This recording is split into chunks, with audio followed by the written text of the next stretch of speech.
All right, here were my favorites from the week of July 5th through July 11th. And it was a little bit of a quiet week as far as what I came home with. I was out on the water a lot and it was just pretty quiet. But there were some fun ones I did send around to friends, family, and clients, and that's what I put up on my blog. So maybe we'll get a little deeper into a couple of the shots here today and kind of explore more the photography end of it. So it starts out with Hummingbird. Now, I'd been doing a bunch of work around the house this week, and the day that I was putting up new light fixtures or whatever, there was hummingbirds just doing acrobatics, like standing on each other's head, it felt like, just ridiculous stuff while I was working. So I thought, well, I'll go grab the camera and capture some of this. I must have sat out there for an hour 15, and just zero. So I finally got a couple snaps I liked.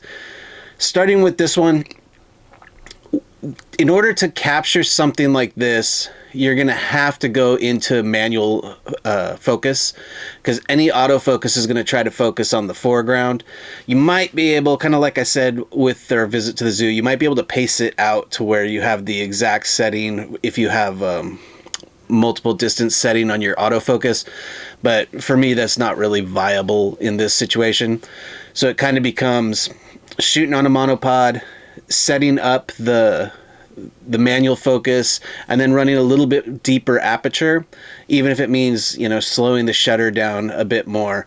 So this particular shot is at a f11, and the ISO is pretty low. It's 200, and the shutter was at 800, so you see a little bit of blur in the wings, but it captures the moment pretty well. And again, that manual focus, and I still do shoot high frame rate, high speed.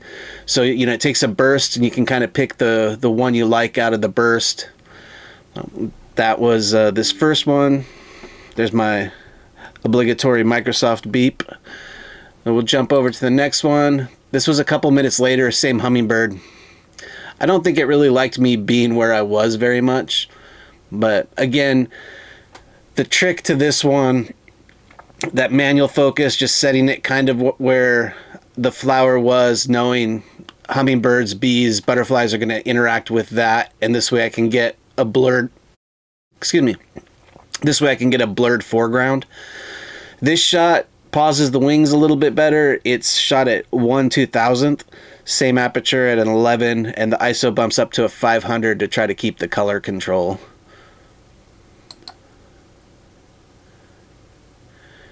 Same hummingbird, got a little bit closer to me. I still feel like it's giving me the wary eye here, but a look from behind.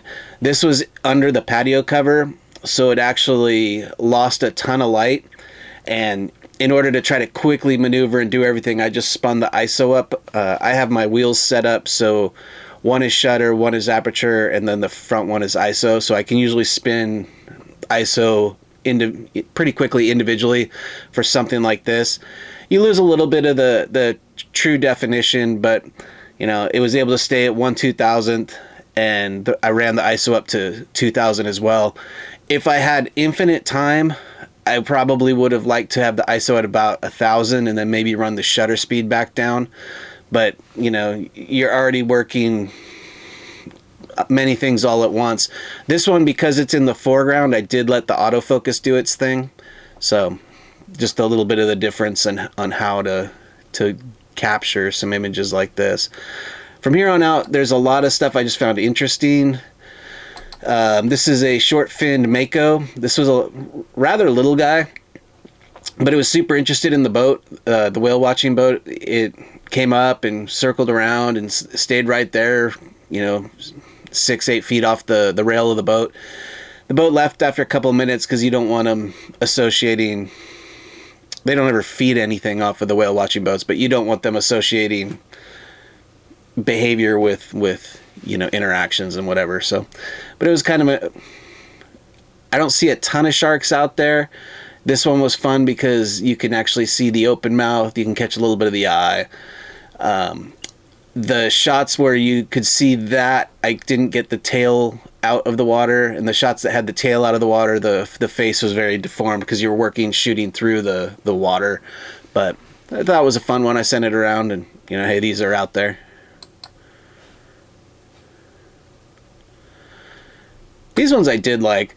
Apparently my life was going just way too easy, and I thought, I should go to La Jolla in the evening, which is not my cup of tea. It's way too people-y for me. But I wanted to go and see if I could get some evening shots and kind of get an idea of what the light does differently. And the main thing the light does differently, obviously, is backlights the surf versus in the morning when I'm there and it's front lighting it. So it gave a really intriguing, the waves, excuse me again, the waves would go from very dark and they would get to a certain, elevation where the sun was hitting it different, or maybe they would thin out and maybe that's what allowed it. But you can see the glow kind of in that V vector. This particular Pelican was waiting until the very last minute to see if it could just float over these waves. And you can see it's decided that's not going to work, so it has to take off and take a couple quick paddles with its feet, jump, and a couple wing strokes to get up and over. But I did like that one. This one I think was one of my mom's favorites, where it looks like it's doing a floater or something on top of the breaking wave. But this was the same guy. He didn't want to use too much energy. Just get him on the back of the wave and he'd be fine. I like the shape of the water as well.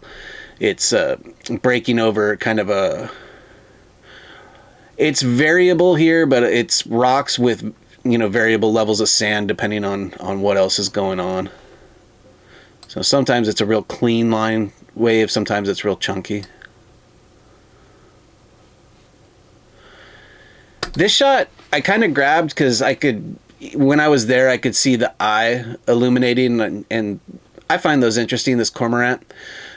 It's actually coming to represent something which is a little different to me this season.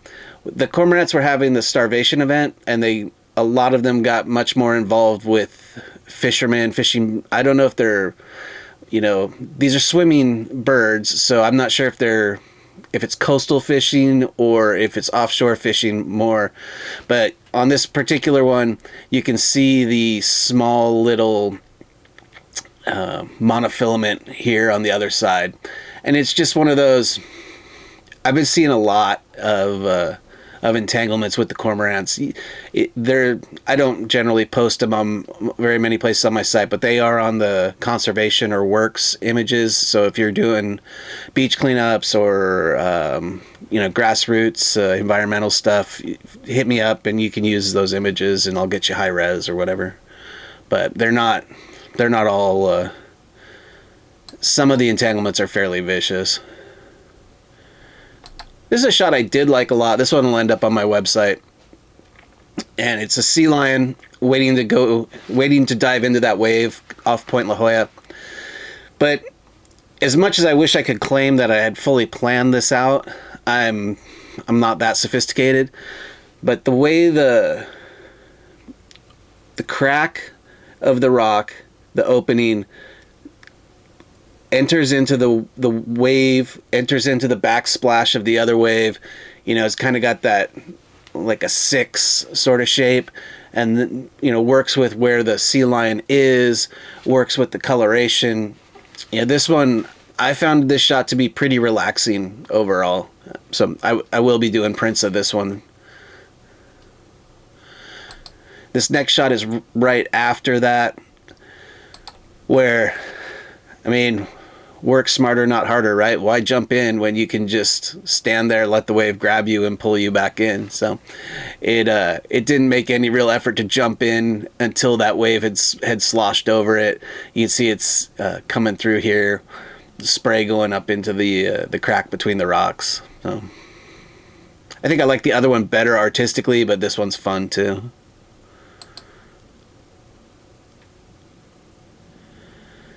Backlit sea lion surfing inside a wave. This is a harder shot to get in the morning because the light's done differently, but wasn't really here nor there. Just kind of fun, something fun to send around. The seagull chicks getting a little older, starting to get the feathers along their wings a little different. Still kind of at that cute-ish stage before they become seagulls.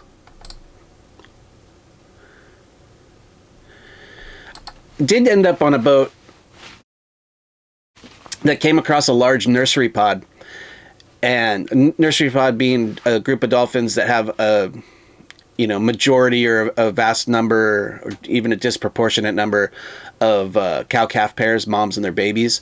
And some of the smallest babies I'd ever seen were in this group.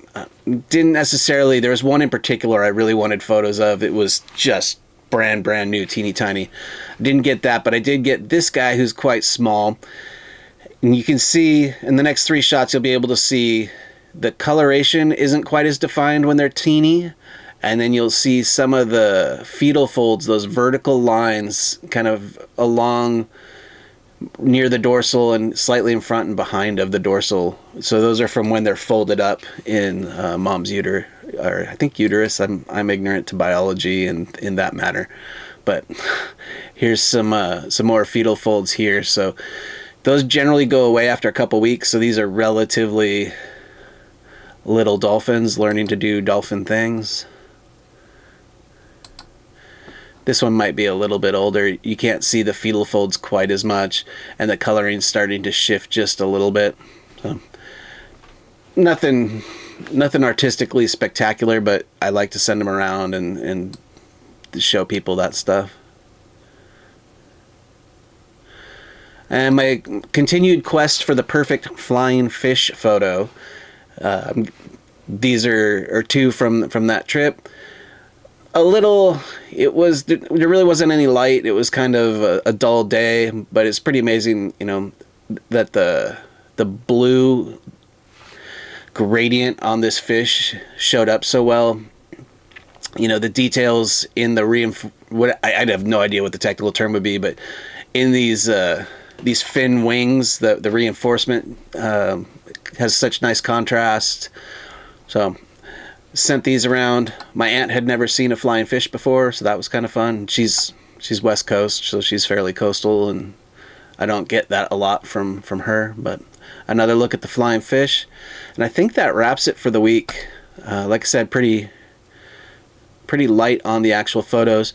But thank you for the watch. If you're on my website and you have any interest in the photo settings or some more details, scroll down. I've got all the photos there with the shutter, aperture, ISO, and the zoom length. There was also some other odds and end details that are up on there. If you're on any video hosting site, go ahead. I do link to my site, and jump off their site and get over to my site. Check out every week I try to do one of these blogs and put out kind of the animals that I saw and what I thought was cool this week. So look forward to doing it again next week, and thanks again for the watch.